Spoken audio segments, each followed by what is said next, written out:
Hello everyone, this is Paul from SpanishWithPaul.com and welcome to lesson number 3 in this beginner series on how to use the subjunctive correctly in your Spanish. Now, there's a lot of good news for you in this lesson because once again, we're going to multiply the power of the previous 2 lessons, which should help you take a huge step forward in your ability to use the subjunctive in a very natural way. You'll also acquire a lot of important new vocabulary and of course plenty of practice making sentences. So that's all coming up next. If you'd like to get a free account on Spanish with Paul and access private lessons that are not on YouTube, simply click the link that you see on the screen right now and sign up for your free account. I've also put that same link in the description box below this video. You can also subscribe to my channel to get a brand new lesson from me every single Monday.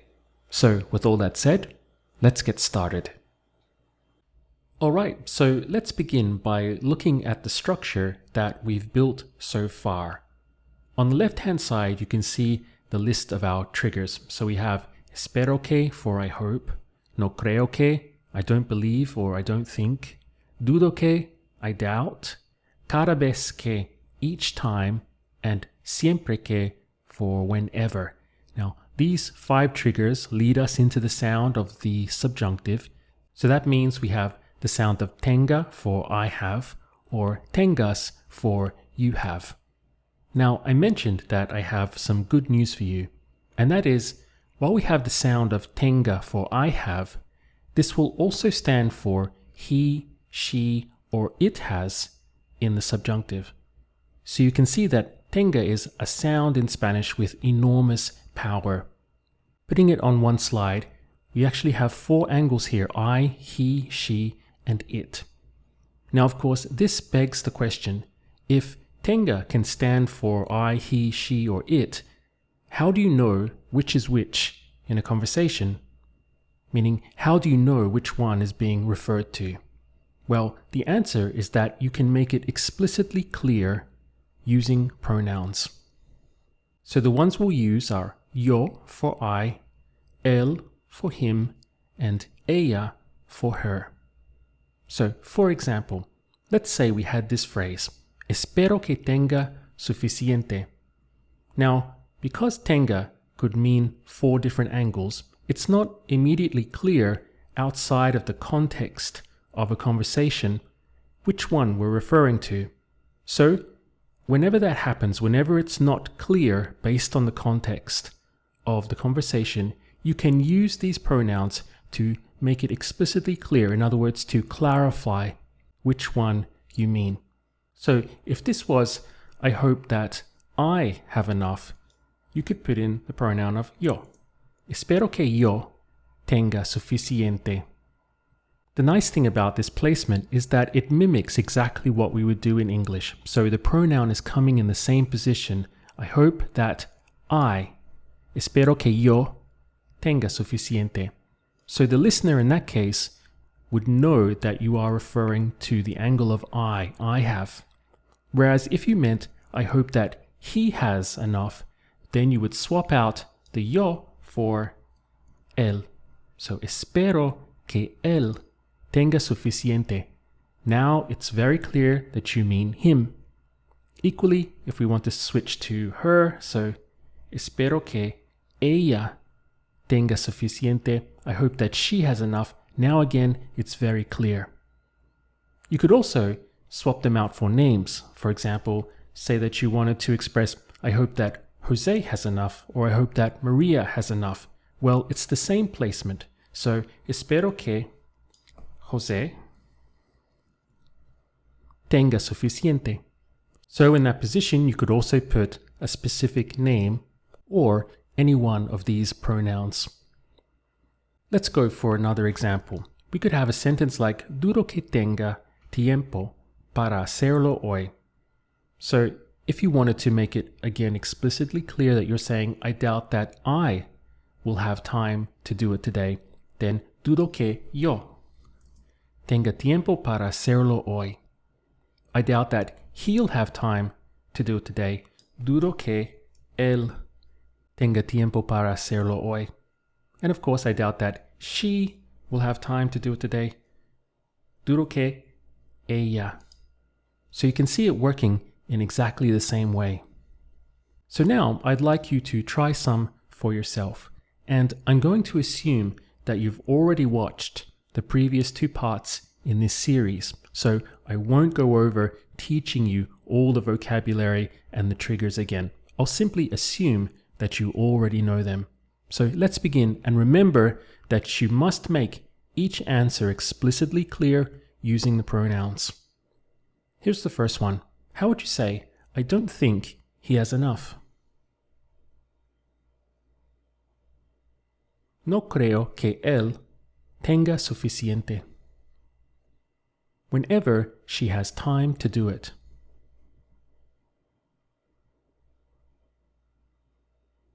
Siempre que ella tenga tiempo para hacerlo. I hope I have the right answer.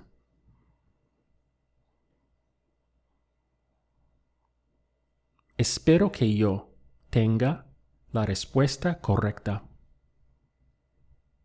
I doubt he'll have the chance to visit me.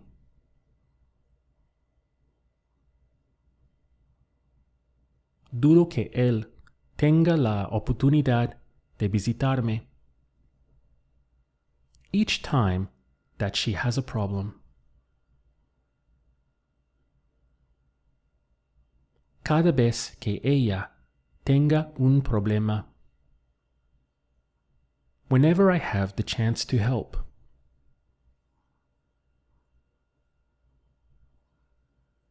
Siempre que yo tenga la oportunidad de ayudar. So going back to our slide where we are building the structure of what we have so far, you can see that now we've added a third sound here, which is the same as the first. So you have these 5 triggers leading us into the sound of tenga for I have, tengas for you have, and again tenga for he, she, or it has. And whenever it's not already clear and established in the context of the conversation that you're having, you can use the pronouns to make it clear. But again, this is only when it's not already clear.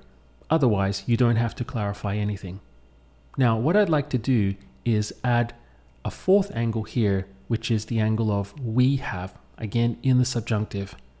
We again return back to our sound of tenga, and we're going to add the sound of mos onto the end of that.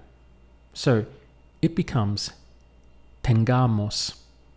Now be careful that you don't say tengamos, because tengamos does not exist in Spanish, and if you emphasize it or pronounce the word in that way, you will not be understood. So it must be tengamos. Tengamos. So this will stand for either we have or we will have in the subjunctive. Tengamos. Alright, so let's use it. How would you say, I hope we have enough for everyone?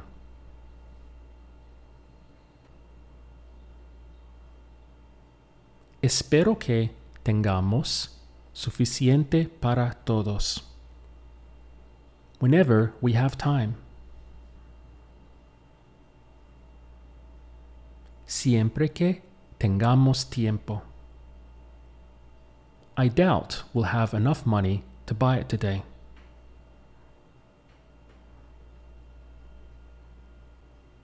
Dudo que tengamos suficiente dinero para comprarlo hoy. I don't think we'll have enough time to finish it by tomorrow.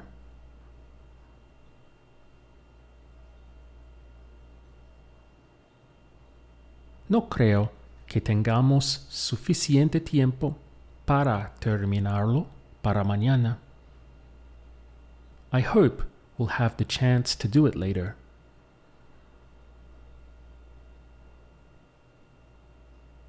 Espero que tengamos la oportunidad de hacerlo más tarde.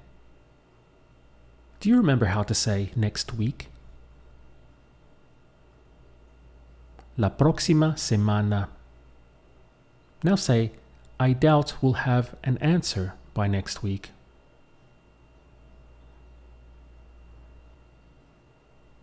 Dudo que tengamos una respuesta para la próxima semana. What about expressing a nice trip?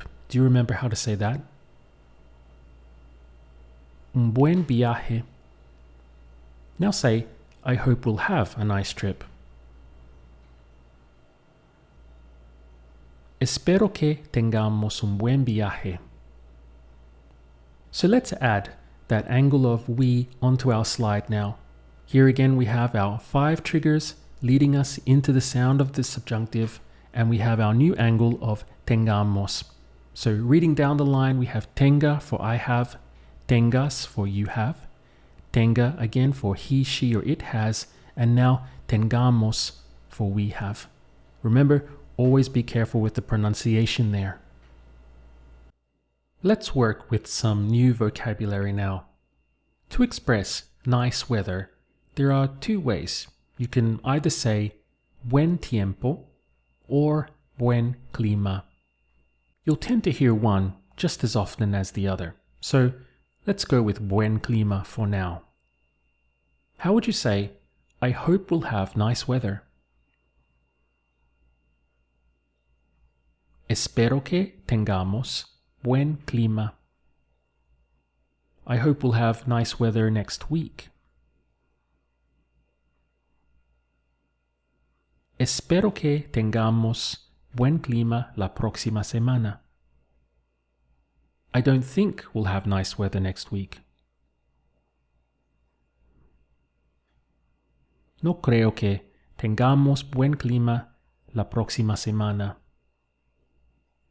The word for a meeting is similar in English to the word reunion. It's una reunión. So the syllables there are una reunión. Una reunión. And the word for soon is pronto. How would you say, I hope we have a meeting soon? Espero que tengamos una reunión pronto. What about whenever we have a meeting? Siempre que tengamos una reunión. The word for there is or there are is actually the same in Spanish. It's simply I. And how would you say a problem?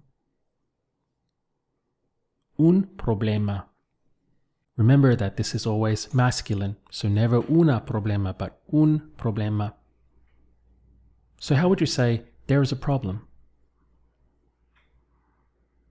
Hay un problema. Now say, whenever we have a meeting, there's a problem. Siempre que tengamos una reunión, hay un problema. The word for food is comida, and the dinner is la cena. La cena. How would you say the dinner tonight? La cena esta noche. Now, we can make it a little bit more polished by saying tonight's dinner. And we just make a simple, slight change in the word structure there. So tonight's dinner would be la cena de esta noche. La cena de esta noche. So once again, how would you say, I hope we have enough food? Espero que tengamos suficiente comida for tonight's dinner. Para la cena de esta noche. Now, let's put it together. I hope we have enough food for tonight's dinner.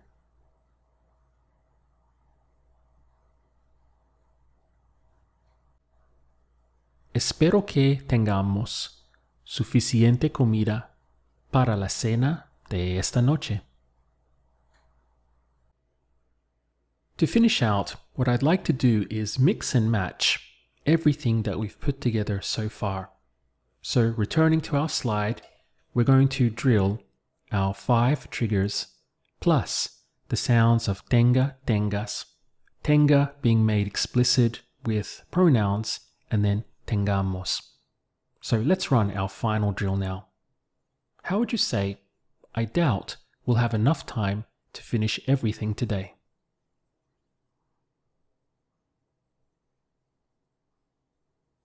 Dudo que tengamos suficiente tiempo para terminar todo hoy. I don't think he'll have the chance to do it.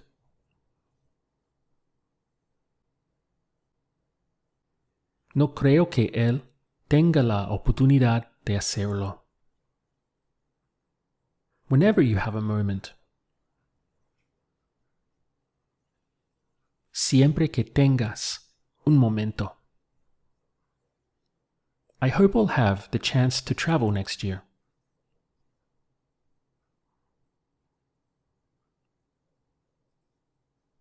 Espero que yo tenga la oportunidad de viajar el próximo año. Every time you have the chance to help, you should do it.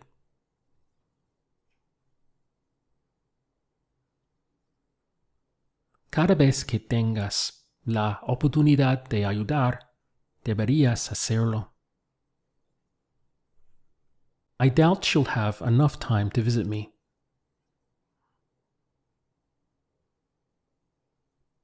Dudo que ella tenga suficiente tiempo para visitarme.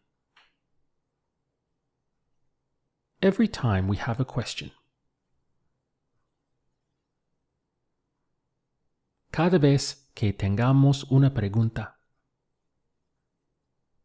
I hope I'll have an answer by tomorrow.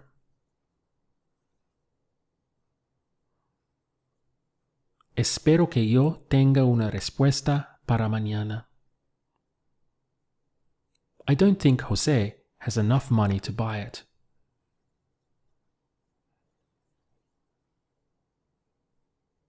No creo que Jose tenga suficiente dinero para comprarlo. Whenever you have the chance to do it. Siempre que tengas la oportunidad de hacerlo. I hope she'll have enough food for tonight's dinner.